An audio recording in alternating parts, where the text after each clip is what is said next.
আমার মনে হয় যে অ্যাক্টিং শুধু পারলেই হয় না, আগের সেই অ্যানালগ এরাটা এখন আর নেই, এখন অনেক ডিজিটাল।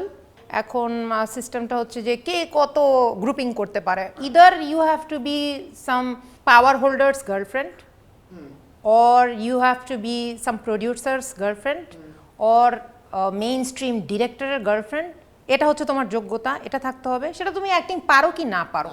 হ্যাঁ, তোমার মানে কাস্টিংটা এইভাবে হবে, কত এক্সট্রা সোশ্যালাইজ করতে পারো, যেটা আমার জন্য অনেক অ্যানয়িং বিষয়টা, যে আমি হয়তো কারো সঙ্গে ক্রিয়েটিভিটিতে মিলছে বা কনভারসেশনে মিলছে, কোনো একটা সেম ইন্টারেস্ট, সিমিলার ইন্টারেস্ট পাচ্ছি, সেখানে আমি হয়তো কন্টিনিউ করতে পারছি, কিন্তু কাজ পাওয়ার জন্য আমার এই মানুষটার সঙ্গে অনেক কাপ কফি খেতে হবে, অনেক আনইউজুয়াল কথাবার্তা বলতে হবে, যে হ্যাঁ অনেক সোশ্যালাইজ করতে হবে। সো আমার মনে হয় যে এই বিষয়টাই এখন মানে অনেকটা অন্যরকম, মানে আমাদের ওই আগের টাইমটায় নাই।